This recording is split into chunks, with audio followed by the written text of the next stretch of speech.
আসসালামু আলাইকুম। আজকে আমি হারভেস্ট করব লাউ শাকের ডগা এবং পাতা। বিসমিল্লাহ।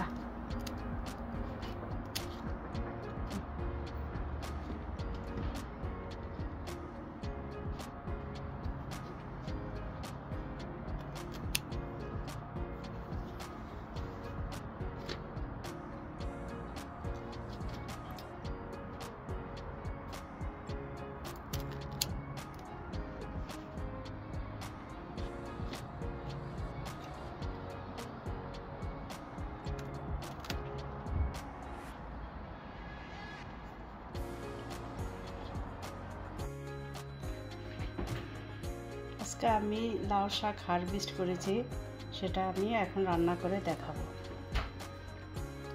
এই হলো লাউয়ের ডাটা, আমি দিয়ে দিলাম।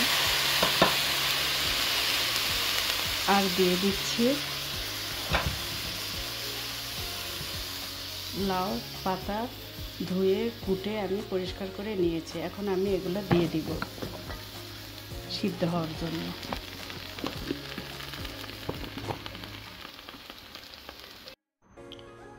এখানে আমি দিয়ে দিব বড় বড় দুটি পেঁয়াজ কুচি,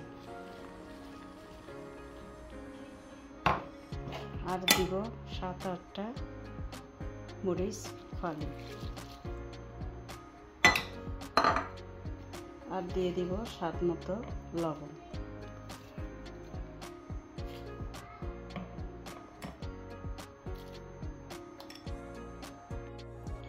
আর লাগবে এই রেসিপির জন্য সিমটা আমি আগে থেকেই সিদ্ধ করে নিয়েছি। এখন আর আমি এটা দিব না। এখন আমি শাকগুলো সিদ্ধ করে নিব ঢাকনা দিয়ে।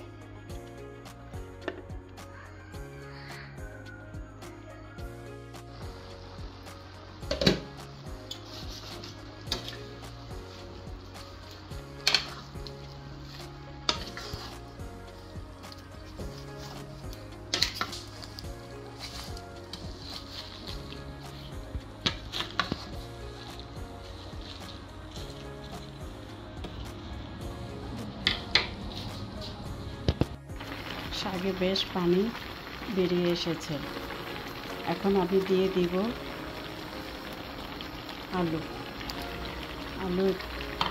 আলু বেশ কিছু পরিমাণ দিতে হবে।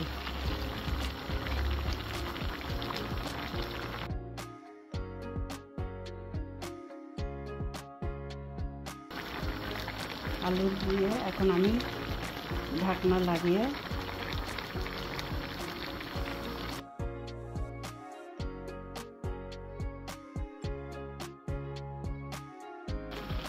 ঢাকনা দিয়ে আলুটাও সাথে সিদ্ধ করে নেব পানি শুকানো পর্যন্ত। শাকে আমার বেশ পানি উঠে গিয়েছে। এখন আমি ঢাকনা খুলে পানি শুকিয়ে নেব। সাথে আমার আগে থেকে সিদ্ধ করা সিমগুলো দিয়ে দিব।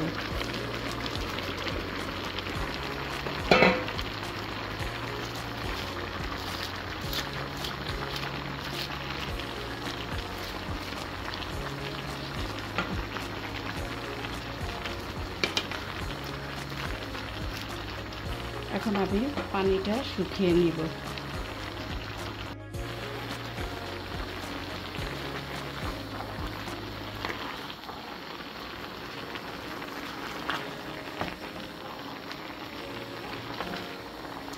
অফ ক্যামেরায় আমি কয়েকবার নেড়ে চেড়ে নিয়েছি।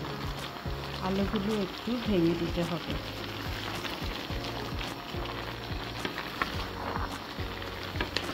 আলুগুলো ভেঙে দিয়েছি।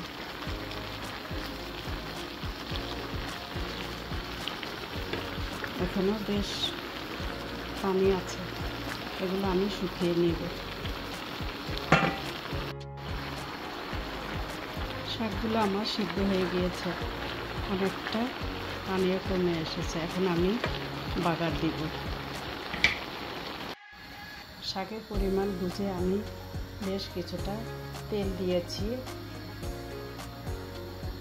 এখন আমি দিয়ে দেব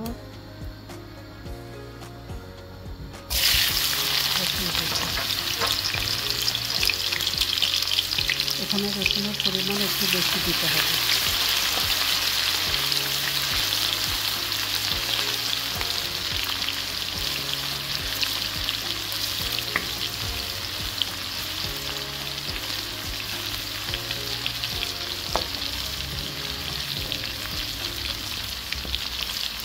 আমি একটু লাল লাল করে রসুনটা ভেজে নিব। এখন আমি দিয়ে দিব কয়েকটা শুকনো মরিচ।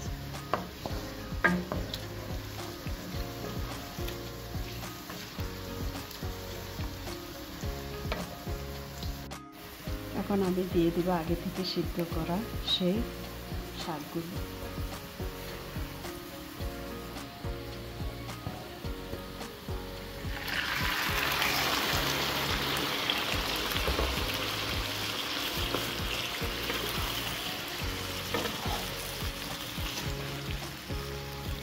এখানে অনেকগুলো শাক, এই শাকগুলো সাদা ভাত দিয়ে খাওয়া যায় এবং বাটিতে নিয়েও আপনি বসে বসে খেতে পারবেন। তাই আমি সবসময় যখন এই শাকগুলো ভাজি করি, লাউ শাক, আলু, সিম দিয়ে, তখন আমি একটু বেশি পরিমাণ করে নিই, যেন আমরা সবাই বাটিতে নিয়ে বসে বসে খেতে পারি। জানেন তো, লাউ শাকের অনেক পুষ্টিগুণ রয়েছে, সাথে বিচিওয়ালা সিমগুলো দারুণ লাগে। এই তো হয়ে গেল আলু সিম দিয়ে লাউ পাতা ভাজি। আমার রেসিপি যদি ভালো লাগে পাশে থাকবেন অবশ্যই। আল্লাহ হাফেজ।